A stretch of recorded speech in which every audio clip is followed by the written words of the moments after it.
Good evening, my fellow citizens. This government, as promised, has maintained the closest surveillance of the Soviet military buildup on the island of Cuba. Within the past week, unmistakable evidence has established the fact that a series of offensive missile sites is now in preparation on that imprisoned island. The Cuban Missile Crisis began as the Soviet Union set up nuclear missile bases in Cuba to gain a launching point in range of the United States.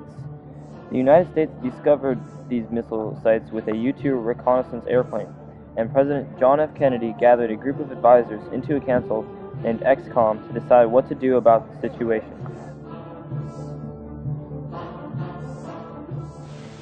The purpose of these bases can be none other than to provide a nuclear strike capability against the Western Hemisphere.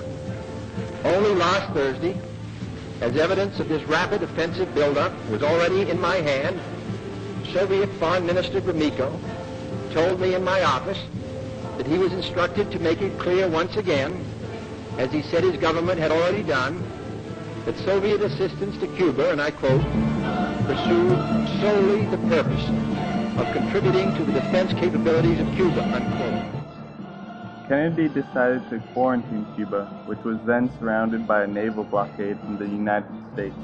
Kennedy then gave a speech outlining the situation to the rest of the world. Castro mobilized his military forces in Cuba to prepare for a possible invasion from the United States following the speech. Nikita Khrushchev sent a letter to America illustrating a deal in which the Soviet Union would remove the missiles if the U.S. would promise to not invade Cuba.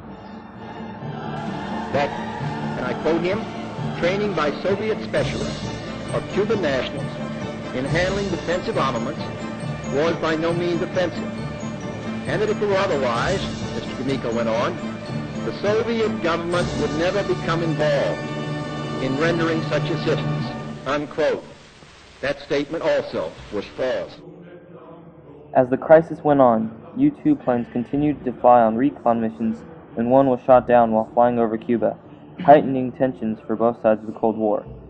Khrushchev eventually decided to remove the missiles from Cuba, putting an end to the crisis.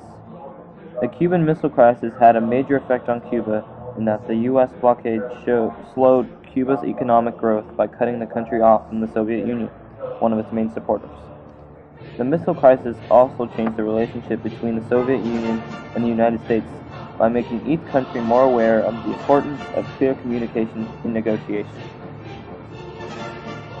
Acting therefore in the defense of our own security and of the entire Western Hemisphere, and under the authority entrusted to me by the Constitution, as endorsed by the resolution of the Congress, I have directed that the following initial steps be taken immediately.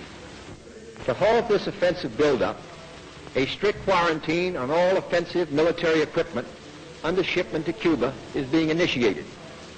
All ships of any kind bound for Cuba, from whatever nation or port, will, if found to contain cargoes of offensive weapons, be turned back.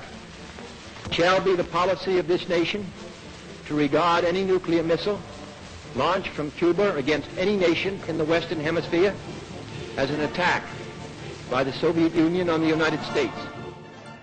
Following the Cuban Missile Crisis, the U.S. intensified the embargo it put on Cuba in 1960 and discouraged allies from trading with the communist nation.